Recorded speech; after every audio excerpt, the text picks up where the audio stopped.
bansa. Palagi niyang sinasabi in small talks that we have together, ang iniisip niya, kayo, yung mga nagtatrabaho sa labas.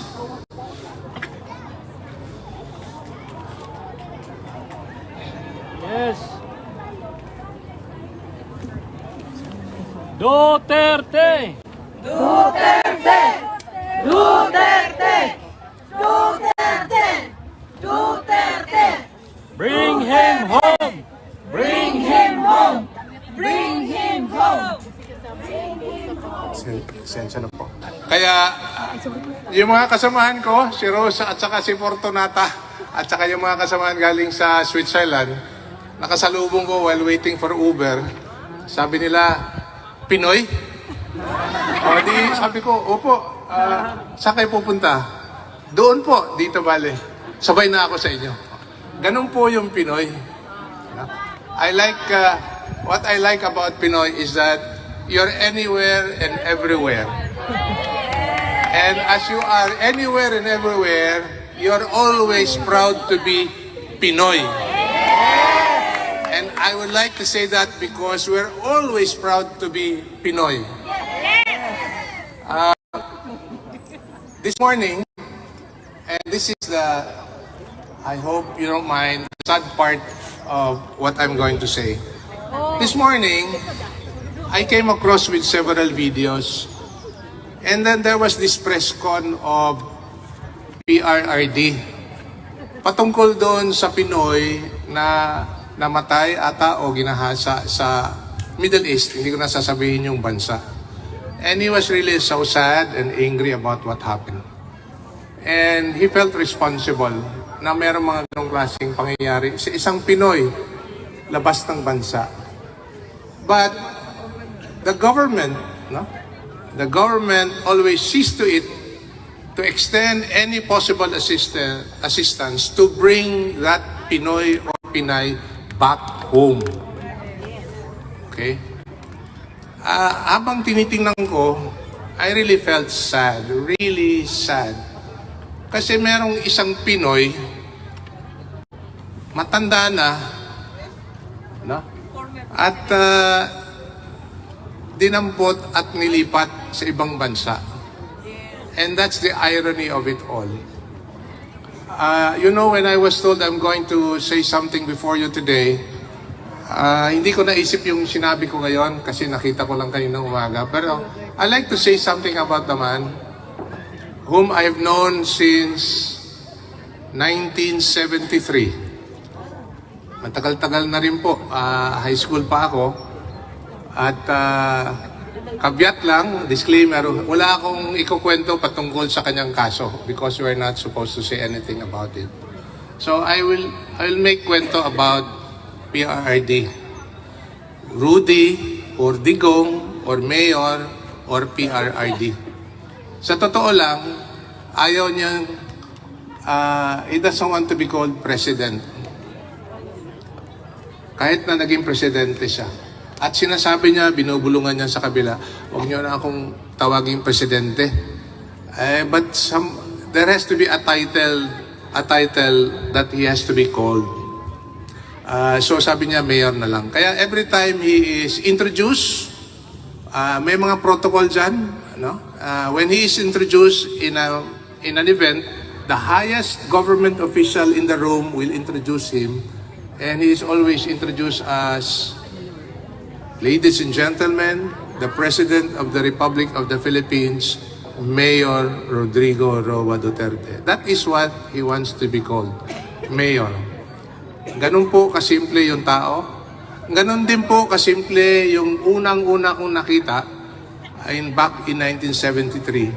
I'd like to share this a little bit on how I came to know him because when he first passed the bar in 1973, si Nanay Suling, yung mother niya, came to the law office of my father. Yung papa ko, abogado din. Ako, abogado din. Abogado ni Mayor ngayon. Pero si Nanay Suling came to see my father and asked if Mayor Rudy or Attorney Rudy then can work in the law firm of my father. So that's how I came to know him the first time. And he credited my father to be his mentor. Marami siyang kinakwento, hindi ko na sasabihin dito. Hangang-hanga siya sa papa ko. And I think that's life. It comes in full circle. That years after, when he became mayor, congressman, mayor again for a long time, and then eventually became president, baliktad yung mundo. Ako naman ang hangang-hanga sa kanyang ginawa. Hindi lang po sa siyudad ng Davao, kung hindi po sa buong bansa, at lalong-lalo na, more than 90% of our Filipinos working abroad, lalong-lalo na sa mga Pinoy na nagtatrabaho sa labas ng bansa. Palagi niyang sinasabi in small talks that we have together, ang iniisip niya, kayo, yung mga nagtatrabaho sa labas.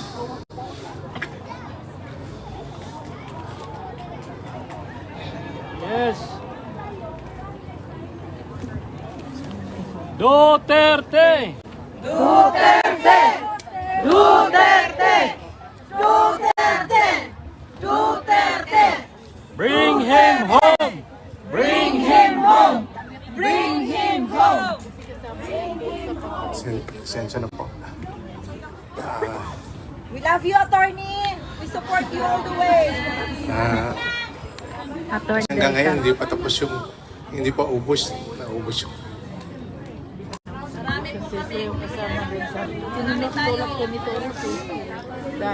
I can only say that he does not deserve the treatment that he's getting now from this government.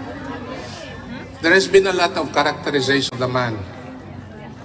Marami silang masasabi sa tao at lalong-lalo na sa mga kritiko, ang makikita lang nila yung isang bagay na hindi, yung isang bagay, patungkol dito ngayon, hindi ko na i-elaborate. Pero yung isang bagay na hindi pa nila makikita yung kumpletong kwento. Pero yung karamihan dyan, 90 to 90% of what this man is all about and what he did for the country, yan po ang hindi nakikita ng pagkaliit-liit na segment ng bansa. Kayo po, karamihan dito sa ngayon, at lalong-lalo na sa Pilipinas, mas nakikita nila yung kabuuan ng pagkatao ni Mayor Rudy. Kaya grabe, dagsaan ang ating paniniwala, dagsaan yung pagmamahal sa tao, at pati ako na nakilala ko siya for many years, hindi ako makapaniwala na nung March 28, we had the biggest global birthday celebration of one man. Thanks to you here and everyone else here. Akala ko nga mga 60 locations all across the world. Nabunyag na rin ng gobyerno, 240 locations across the world pala. Pero ang problema, ang binigyan nila na numero, 60,000 lang. Yun lang ang sinabi. Pero sa Davao pa lang, which is the epicenter of the global birthday celebration of Tatay Digong, mahigit 300,000 na ang dumalo. At hindi rin sila nagpapahuli, kagaya nung nakita ko sa video nung nakaraan na nag-birthday si Tatay Digong, nagle-lechon kay rito, ay doon din nagle-lechon na libre sa Davao, pero hindi ka lang talaga kukulangin yung ilang lechon na nagpalibre dahil sa dami ng tao. So, sa yon, nagpapasalamat ako on behalf of the family and on behalf of our family especially sa tuloy at patuloy na inyong suporta at pagmamahal po sa bayan for that matter and for Tatay Digong. Let us to continue to pray for him, for his continued good health, his wisdom, his perseverance, na he would be able to overcome what he has been going through right now. At sinasabi niya palagi ito. If you notice, last year sa harap ng Senado, sa harap ng Kongreso. I was with him, beside him, at sinasabi niyang haharapin ko ito. Pero sa maling akala namin haharapin namin doon, dito pala. But nevertheless, he have always believed that he will face these trials that he has. No?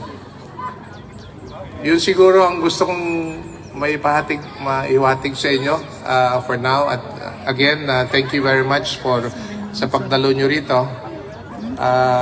Talagang kararating ko lang kahapon, as I've said, and nabubusog na yung puso ko. Nakikita ko kayo rito na talagang todo suporta. Alam mo kung nandito siya ngayon? Kung nandito siya ngayon, magtatanong siya na, ba't nandito kayo? Kasi nagtatrabaho kayo eh. Di ba? Ayaw niya na things like this at mababawasan yung sweldo nyo.